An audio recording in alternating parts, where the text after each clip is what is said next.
अधिष्ठित जाणता राजा छत्रपती शिवाजी महाराज की, छत्रपती शिवाजी महाराज की जय। शिवाजी जय भवानी। शिवसेना प्रमुख मान्य बाळासाहेब ठाकरे यांचा, शिवसेना प्रमुख मान्य बाळासाहेब ठाकरे यांचा आवाज कुणाचा? एकनाथजी शिंदे आगे बढ़ो, एकनाथजी शिंदे आगे बढ़ो, एकनाथजी शिंदे आगे बढ़ो। धन्यवाद। आता मला वाटतं इकडे कोण आणि तिकडे कोण असा आमच्यापेक्षा मीडियाच्या मंडळींना अधिक प्रश्न पडत असतो आणि म्हणून त्याच्या आधी मी एवढंच आपल्या सगळ्यांना सांगेन, हे व्यासपीठ बघा, हे व्यासपीठ बघा। आता ज्यांनी सांगितलं अरे तिकडे माझा शेतकरी उद्ध्वस्त होतोय, मला तुमचं पुष्पगुच्छ गुच्छ नको, ह्या संवेदना दाखवणारे आमचे एकनाथ शिंदे, आपले ज्येष्ठ नेते मुख्य नेते एकनाथजी शिंदे आहेत, आमचे गजाभाऊ आहेत, आमचे अडसूळ साहेब आहेत, ही सगळी मंडळी इथं नेते मंडळी बसलेत, हे बघा व्यासपीठावरती। आणि मगाशी येता येता मी माध्यमामध्ये पाहिलं, तिकडचे व्यासपीठ पाहिलं आणि तिकडचे नेते पाहिले, वायकर साहेब मला हसायला आलं, वायकर साहेब मला हसायला आलं। एक वेळचं ते शिवसेनेचं व्यासपीठ, कुठे दत्ताजी साळवी, कुठे दत्ताजी नलावडे, कुठे अमरराव जोशी, कुठे नवलका साहेब, कुठे वामनराव महाडिक साहेब, कुठे आमचे सरपोतदार साहेब। आणि आत्ताचं व्यासपीठ पाहिलं ते शिवाजी पार्कचं, मी वाईट वाटलं, डोळ्यातून पाणी आलं। उद्धवजी तुम्हाला मुख्यमंत्री पदाचा हव्यास होता, हव्यास, आणि मुख्यमंत्री झालात काँग्रेससोबत जाऊन, आणि म्हणून ही मराठी माणसाची एकत्र असलेली मूठ ही फोडण्याचं पाप तुम्ही केलंय, होय तुम्ही केलंय। शिवसेना प्रमुखांच्या विचाराला तिरंदाजी दिलीत, शिवसेना प्रमुखांच्या विचाराला काळीमा फासलात आणि काँग्रेससोबत जाऊन सोनिया गांधींच्या पायावरती शिवसेना घाण ठेवली। अरे मला अभिमान वाटतो एकनाथजी शिंदे यांचा, त्यांनी निर्णय घेतला, होय शिवसेना प्रमुखांचे विचार आम्ही खाली पडू देणार नाही, शिवसेना प्रमुखांचे विचार पुढे घेऊन गेल्याशिवाय राहणार नाही, ही भूमिका एकनाथजी शिंदे यांनी घेतली। आणि म्हणून शिंदे साहेब आज हे सगळे शिवसैनिक आहेत ना, हे तुमच्या पाठीशी खंबीरपणे उभे आहेत। हा सगळा शिवसैनिक महाराष्ट्रातला, मुंबई ठाण्यातला फक्त, मला शिंदे साहेबांचा फोन आला, रामदास भाई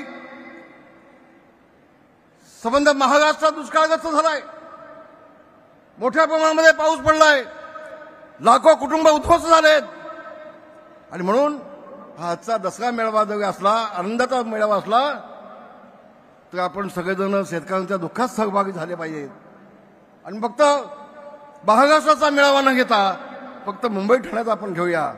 मला खूप समाधान वाटलं, खूप समाधान वाटलं।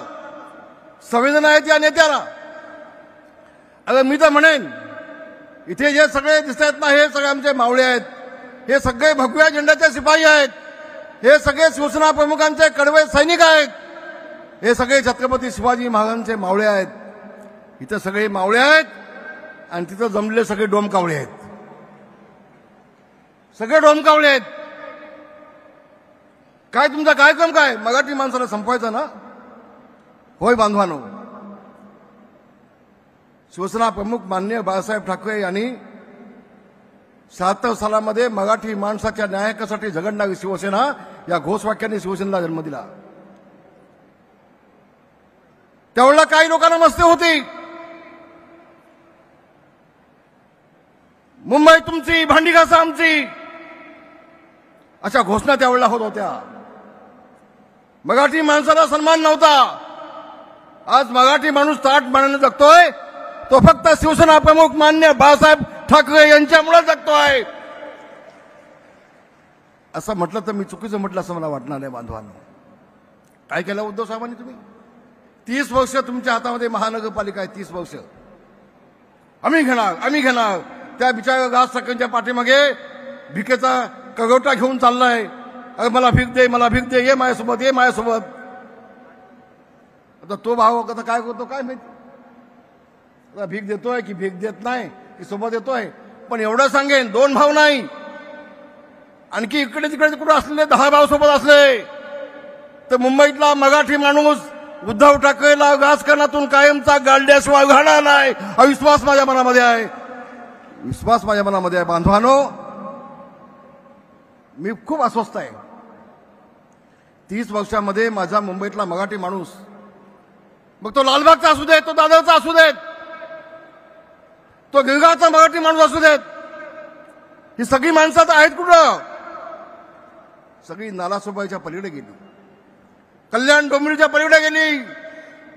उद्धव ठाकरे पाप कुणाचे आहेत? कुणाच्या हातात नगरपालिका होती?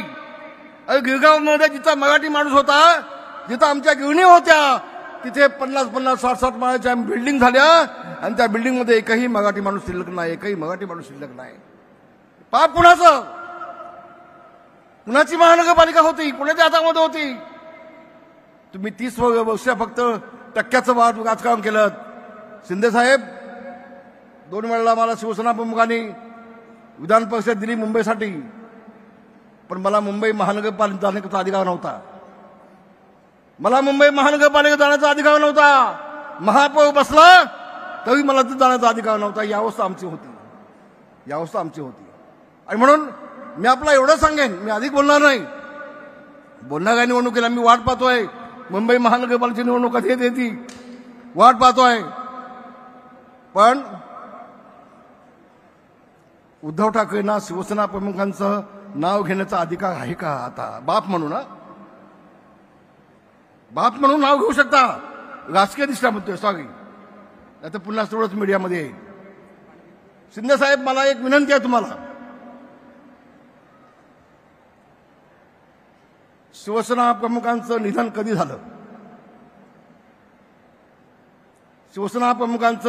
झालं?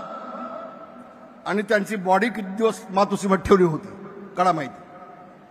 जबाबदारीने बोलतोय, मोठं विधान करतोय. होय,